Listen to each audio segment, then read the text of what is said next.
time for the 49ers Rush Podcast.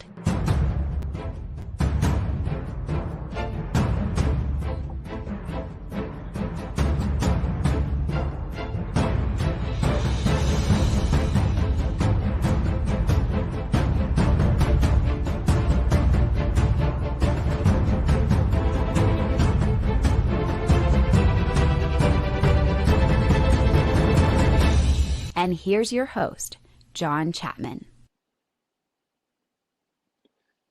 What is going on, faithful? Absolutely honored to be with you guys. Just landed in Atlanta.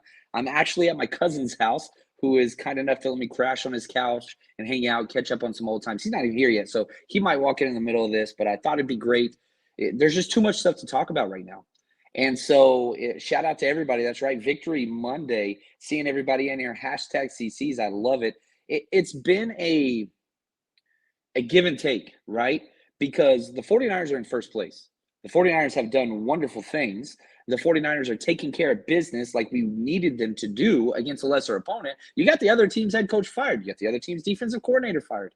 Like you did what you were supposed to do on the road against a lesser opponent, which is awesome, but there were costs. The injuries just came out. Emmanuel Moseley did, in fact, tear his ACL.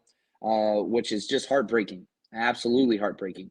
And to lose, it's not only are you losing a corner who's played top 10 level play this year, you also you're losing a guy that was undrafted, cultured, like just brought along at an incredible pace, was in a contract year.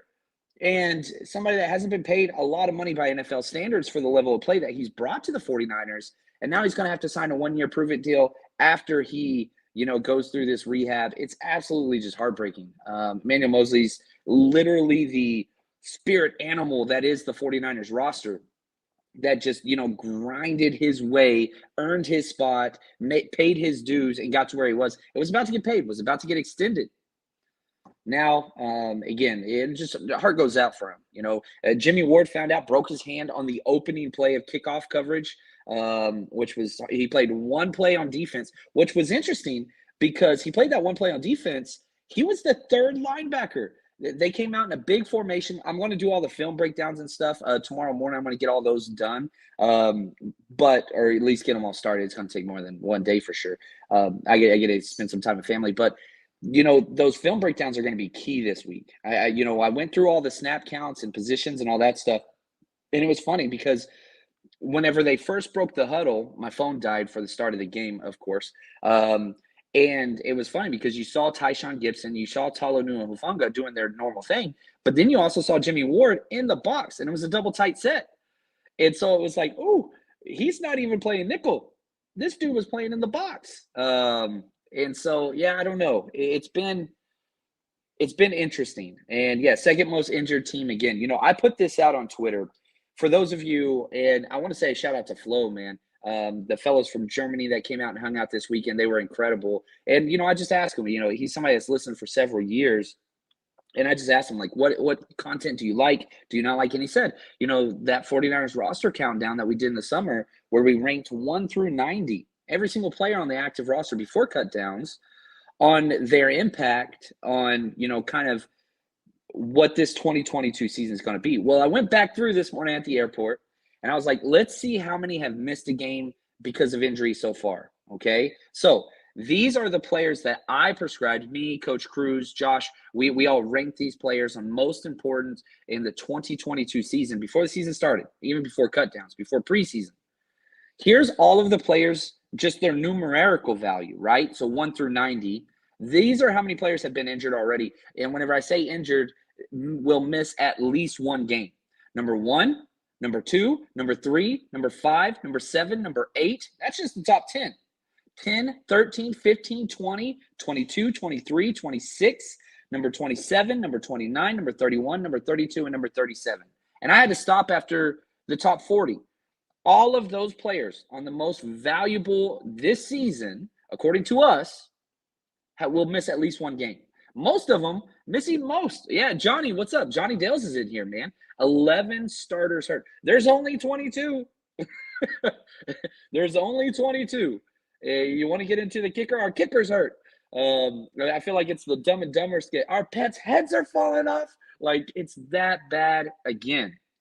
And I understand where people get to this place where they're like, okay, well, whose fault is it? Because that's just a natural human emotion where it's like, okay, if we're going through these injuries, who's to blame?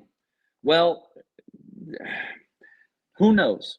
A lot of people, it's very easy to just say Kyle Shanahan and John Lynch, but I don't think so because they altered their plan. Whenever you're looking at their draft strategies, last 2 years they didn't draft any players with injury history whatsoever. Free agency didn't bring anybody in with injury history whatsoever. First 3 years they did, but lately they haven't. Well, guess what? Even those players without injury history still getting hurt. ACLs, man, that's on the turf. I freaking hate that. You got these billionaires scrunching pennies just to save money. Oh, what's up? 49ers cutback in the house. Next man up mentality. It's real. And it's turned into who Fungi thought highlighted this best in the press conference, where he said, he's like, my two biggest kind of mentors and people that I'm with the most is Trey Lance and Emmanuel Mosley. And they're both gone. He's like, those are the two guys I spend the most time with that have mentored me and built those relationships. He's like, and they're gone now. But that doesn't stop us. And guess what? Everybody's got injuries. Shoot, the Panthers are on their fourth damn quarterback. There is no apologies. There's no, oh, shucks. You got to keep going. You got to keep going. And the fact that the 49ers are still in the first place in light of all of this, I think that's huge. I think it's really, really important. Tommy says we fought the turf and the turf won. It's kicking our butt, man. It really, really is. And I've got emails and messages saying, all right, we need to fire the equipment coordinator because we got the wrong cleats on. Players pick their cleats, and that's when they go out and they test it beforehand. They usually do a walkthrough the night before. Then they go out the day of and test it. And again, people, superstitions, all that kind of stuff, and you can't take players' cleats away from them. That just doesn't happen in the NFL when these are multimillionaires. So I don't know. I don't know what the answer is. Football, there's injuries, period. The 49ers are a physical team, so that's going to bring more things there. But most of the injuries that hurt, I don't know. And people can talk about running Trey Lance too much. He hurt his ankle, not his shoulder. He didn't get a concussion. He hurt his ankle. He got folded up on.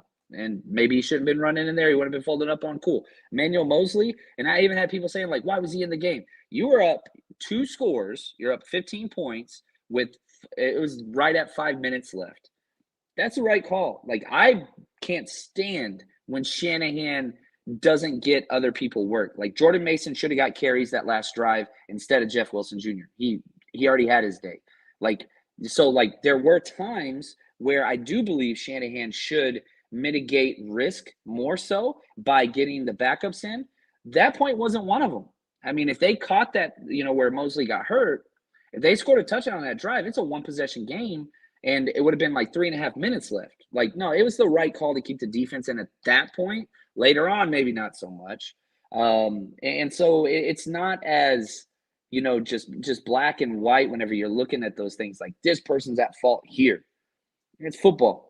You run into people, hundreds of times in a row over the course of a season, injuries are going to happen. Now, the rate at which they've happened for the 49ers is awful.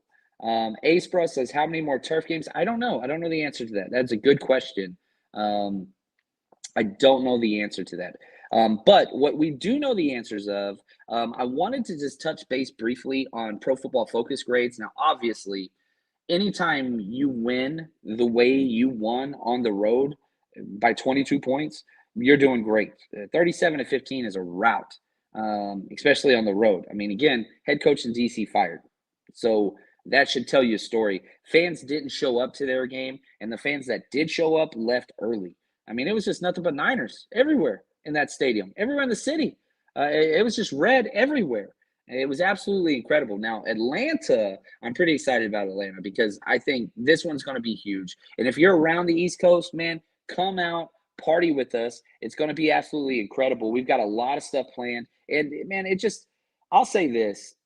Things just keep building with what we're doing. And it's not like I can't take credit for it. It's word of mouth. It's people building relationships within each other. And man, I want to be a part of more of these. I'm going to come to more games. I want to go to these Rush road trips, which is so cool. We are going to be at the Hudson Grill Saturday night and Sunday, which is awesome. It's literally next door to the stadium. We had a little bit of a walk in Charlotte. This one's not a walk, but it's incredible. Just the amount of competitions we do. It was fun. We got to do a cornhole competition back in Charlotte, which was a lot of fun. That was cool. And just gave away too much stuff. I brought 5 bags of stuff for T-shirts and jerseys and cards and all this stuff to give away. But I gave away too much, so I've got to get some more sent out here. The wife's sending some more for the Atlanta trip, so we can do even more giveaways. So come out, party with us. 49ersrushroadtrip.com. Trust me, people have a good time. People have a good time whenever they come out and party with us. So that's going to be Saturday night, Hudson Grill, Sunday morning, tailgating Hudson Grill, which is going to be awesome because we had TVs, full liquor, full drinks, full food, all included for the Sunday tailgate special. So that's there. Now, let's jump into these grades. Pro Football Focus came out with the grades on offense, and as I said, you go up 22, you win by 22 on the road, you're doing something right. And both the offense and defensive grades were really, really good. Top 5 offensive players, Brandon Ayuk. Man, he's got to get the ball more. Brandon Ayuk could be, I don't think his game matches up with Jamar Chase. But Brandon Ayuk could be like that good, and we would have no idea because we just don't utilize him. And I understand that's not so much a Shanahan thing. It is a little bit because when he schemes plays, Brandon Ayuk's always involved in the first 15 plays in the first and third quarters, and then he just disappears in the second and fourth quarters. Got to get him the ball more. He was incredible. Number 1 rated player. Juwan Jennings, oh my gosh. Talk about making it. He only played 15 snaps. That's it. 15 snaps out of 66. But the impact, absolutely monumental. I mean, every single game, there's these pivot points. Sorry about that. Where a team can catch back up. And if they don't, like if things go their way, they can get back in it. And if they don't, then that's where it gets kind of weird. There were several of those, and Juwan Jennings basically slammed the door in the Panthers' face twice. Not once, but twice, which was important. So he played incredible. Jeff Wilson Jr., good gosh, just continues to impress. He had a 76.7 score. Kyle Juszczyk, best game of the year, by far. I don't even have to watch the film to tell you this. He played 37 snaps just on the positive side, which I don't think that he has graded very positively this year. He's missed a lot of blocks. A lot of those big plays, you'd see the play live, which we were on top, which was really, really nice. You'd see the play live, then you look up there and watch the replay, and Juszczyk was at the forefront of a lot of those big plays. He was awesome. Tevin Coleman, 5th, 74.1, absolutely incredible. I said on Twitter, if I was the Panthers, I would trade for Tevin Coleman and make him the head coach right now because he has just been absolutely insane and just has played so freaking well. He owns that team. And like you said, I love this. He got this dude up off the street and steps in. Dude, shout out to Jimmy G for throwing that ball. I don't think Jimmy only had 2 passes that were over 20 yards. So that's like really, really low. But my favorite thing about the Jimmy Garoppolo game is he's starting to identify man solo coverage and throwing it outside the numbers. Not necessarily deep. We want outside deep throws. Those happen. Those are great things. But he's at least throwing outside the numbers more often now when he identifies man coverage. Jimmy's always going to be up the middle guy. And that's where he did most of his damage. But that was against zone coverage. That's where he goes over the middle. But the new thing, if there is a trend that I've been able to kind of see in these last 3 games with Jimmy Garoppolo, is he is more aggressive versus man coverage on the outside, which in the past, it would be very clear there's man coverage with no safety help on the outside, one-on-one, and Jimmy would never even look there. We're not seeing that this year, and I love that because that's going to pull defenses horizontally out of the box a little bit. So I have to give him kudos there. Now, if we stick with this, Jimmy Garoppolo finished 7th, Kittle 8th. Now, lowest grades. Aaron Banks finished with the lowest grade with a 38.1. He has been so consistent. Probably the most consistent player on an offensive line. There's no probably. Trent Williams, especially with his injury. Aaron Banks has been it. However, probably not the best game. Definitely whipped on some issues. Now, how much of that is when you're not lined up to a Hall of Fame left tackle, your play is going to go down. We saw that, right? Jalen Moore played better, still had some major misses. Aaron Banks, I want to watch the film. I got to watch the film. Johnny says this really makes defenses think twice about those robber coverages. You don't even have to complete the balls outside the numbers. You just have to create the illusion in the defense. Man, if we do this, Jimmy might throw it deep, which was crazy because Tevin Coleman was matched up against a corner. It wasn't like there was a linebacker out there. That was against a cornerback. That was just a perfect ball and catch. A perfect pass, perfect catch beats perfect coverage. That's just what it is. David, yeah, it talks about that catch right there, bringing up. It was incredible. It was incredible. Shout out to my man Clayton behind the scenes. He is crushing it. Absolutely love it. But Aaron Banks was the last rated player. Charlie Warner, he got 23 snaps. He was second to the last. Danny Gray, only 7. But you did see one deep pass to Danny Gray. It was not a bad ball. Was it a good ball? No. But I love that. Daniel Brunskill, he had a 48.6 grade. Spencer Burford, 53.2 grade. We knew the offensive line would struggle without Trent Williams, and that's exactly what we saw. Yeah, Cully, he says Brian Burns is a handful. Yeah, I'm with you there. Now, before we go to the defense, man, I hope you bet with us this week. Another positive week. I got a little too aggressive on the touchdowns, but we still, man, we hit all 4 of our teasers. We hit the 49ers scoring first. Man, we hit on a lot. So we've got, what are we at? 4 out of 5 weeks have been positive. Last week was 8 for 8, which was stupid. So I hope you bet with us, and if you don't yet, that's okay. Still got time. You guys know what it is. It is winning season at MyBookie. As always, if you want to enjoy the football games, 49ers, or just NFL, or really any sport in general, you can bet on anything over there. MyBookie.ag. We've been with them for years. Very trusted site. Get your money in, get your money out easily. And on top of that, all season, double deposit bonus. Whenever you first deposit your money, let's say you deposit $250, you get $500 credited to your account if you just use our promo code 49ERS or scan this QR code right to the side of me if you're watching this on YouTube. And again, it just sets you up completely. MyBookie is incredible. Bet with us. We're on Patreon. We share our bets every single week, all season long. So join us, mybookie.ag, promo code 49ers. Bet anytime, anywhere with MyBookie. All right, man, I want to say thank you. Oh, the recovery, bringing it in. Clayton's on top of everything, man. Thank you so much for the super chat. I love it. He says, John, your show's the best. My number 1 for NinersCon. Thank you. I really appreciate that. That's saying a lot because there's so many great content creators out there. We are spoiled. I mean, very, very thankful. Thank you. He said, what's your views on Mosley's injury and when can we expect Verrett back? Verrett got 1 full practice in last week. I don't want Verrett playing right now. I really, really don't. I think Samuel Womack, we saw both Samuel Womack and Ambry Thomas get snaps at the outside. I want to let them duke it out. I really, really do. I do not want to throw Verrett in there right now until he feels 1,000% comfortable. Atlanta's, I don't know. They're a good team. A lot better than I thought they were. They don't know how to win. They don't know how to manage their stuff. The refs screwed them from that huge call, no doubt about it. Tom Brady's going to always get the benefit of the doubt, which I hate. But Atlanta can beat the 49ers at home. I'm telling you right now they can. I felt very confident about the Panthers. I do not feel near as confident about this Atlanta game.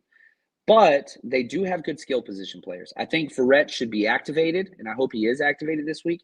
Do not want him starting. Do I want him starting against the Chiefs? Nope. Do I want him starting against the Rams? Yes. So if I was creating a time, I would allow Samuel Womack. I'd give him first dibs, then Ambry Thomas, and I'd have them just rotate series and see kind of what goes on. Allow those young bucks to prove it, and then if they can't, then I want Jason Verrett in there on the Rams. That's what I would do personally. So that's kind of where I sit there. How do you like our chances against Kansas City with all these injuries? It's not good. But the 49ers can beat any team they play. They're that good.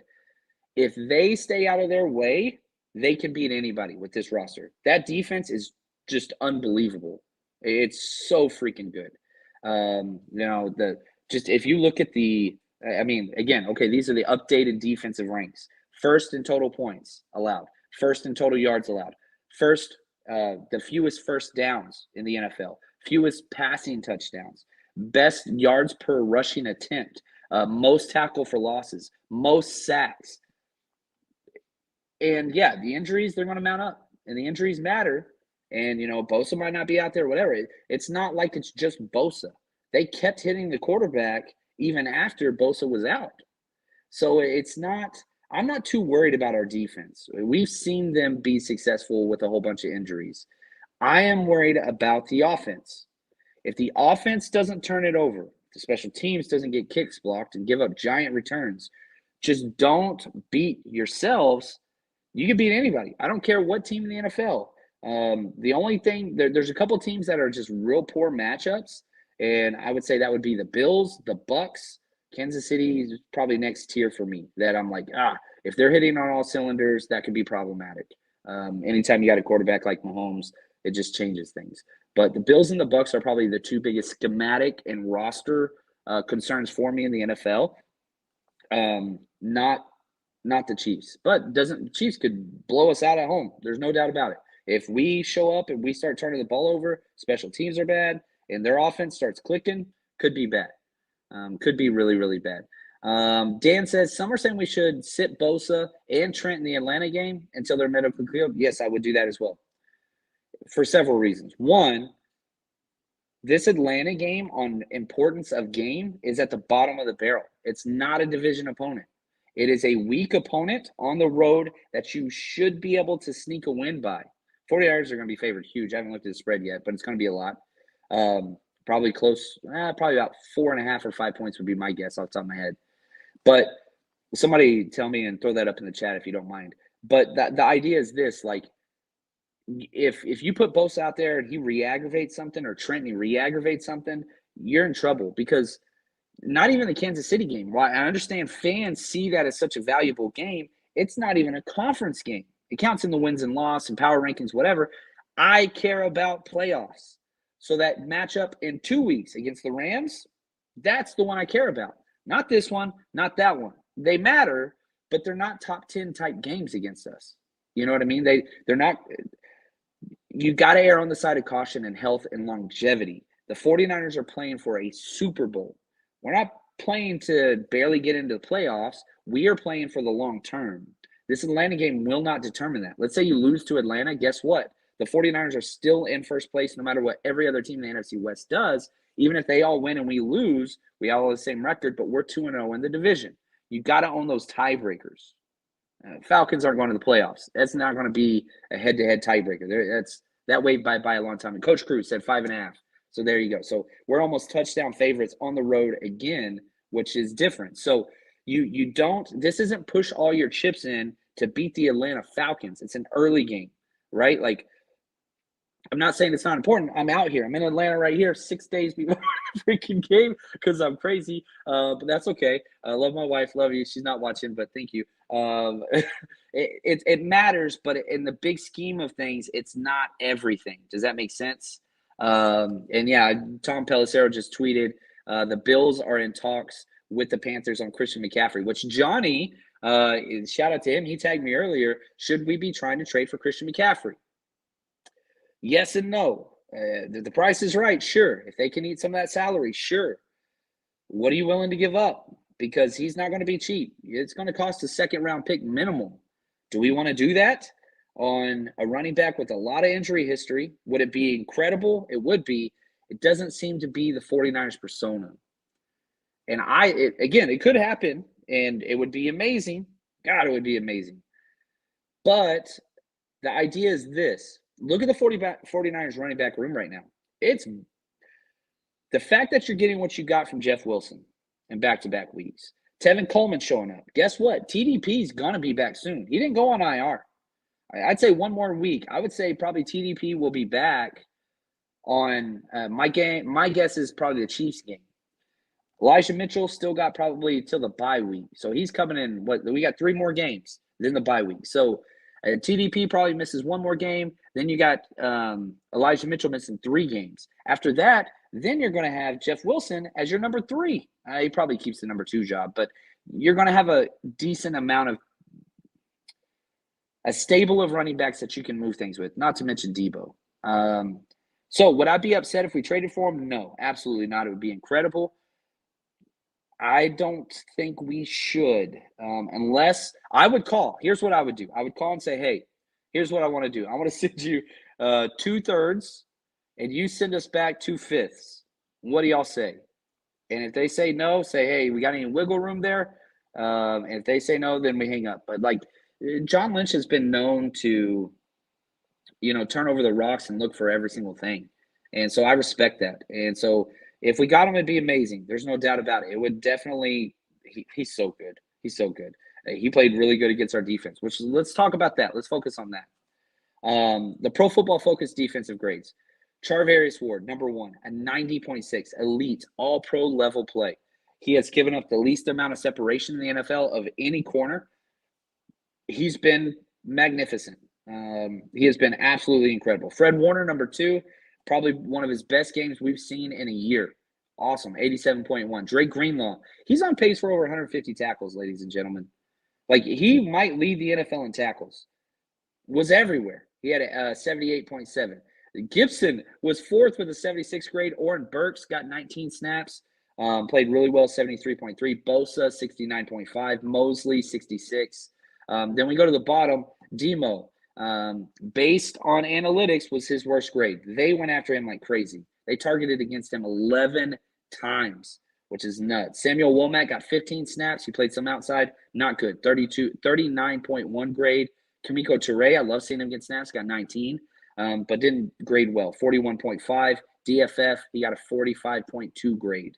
And then really the grades were all good besides that. Kevin Givens, he had a 45.4. But I keep telling you, like, Givens is hot or cold, not because he's having a bad game. He's a matchup-dependent defensive tackle slasher.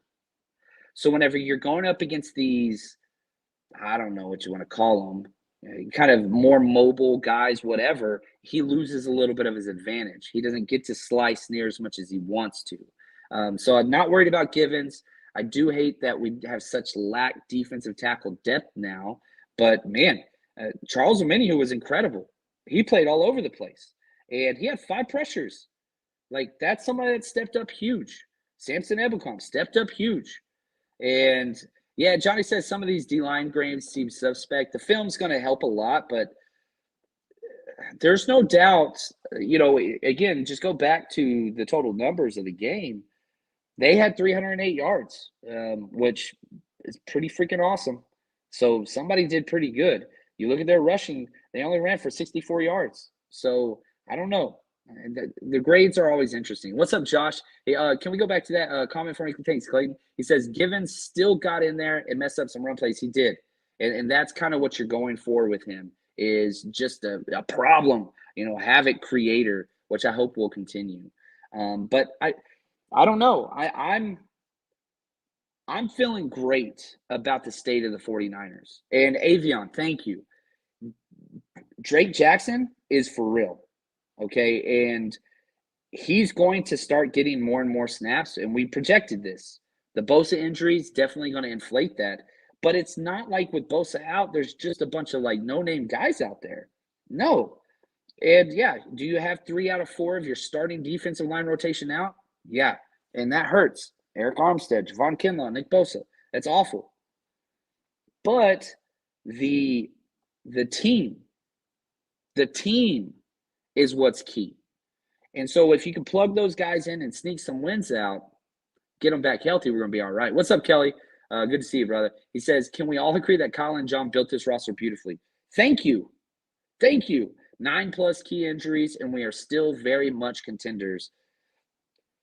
Who are you afraid of in the NFC? The Eagles, all right, they're good.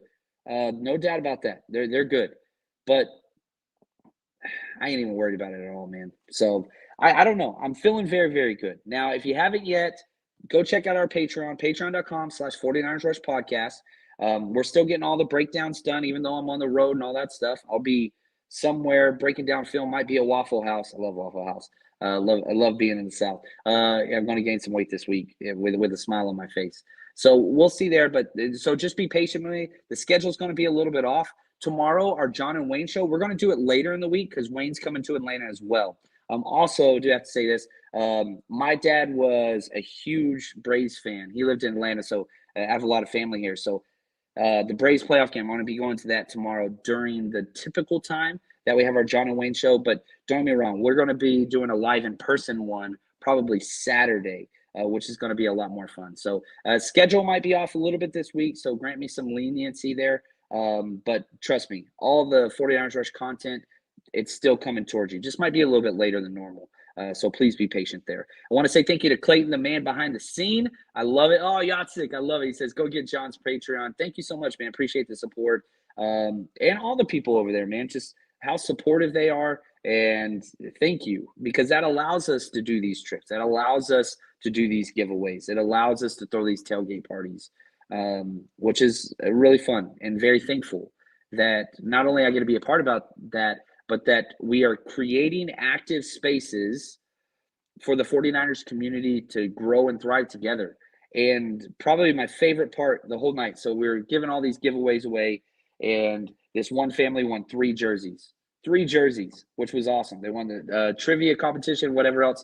And they ended up giving a jersey to another family that, didn't win anything just because they were kind. And then those 2 families started hanging out. They started talking. They exchanged information, and now they're friends, and they're planning trips. Like, that's the thing that's crazy is you give these spaces to people to get to know each other. They have nothing else in common besides the fact they like this one sports team. But that's enough. That's enough.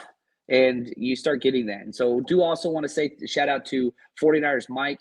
He came out. That was awesome seeing him having fun. And Nick has always helped out. I mean, it was just such a great time.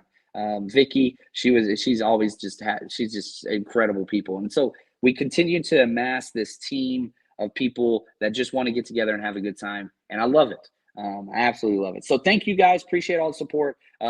Details for this upcoming Falcons trip, all that's available on 49ersrushroadtrip.com. Go get your tickets now. We are going to sell out in Atlanta. So if you're one of those people who's like, oh, we'll wait the day of, I'm telling you right now, we're going to sell out both our events. Ticket sales are really, really high on there right now. So go check that out. Appreciate that, Kelly. He's come out and partied with us. But that's going to do it for us now. Until next time, stay strong, faithful.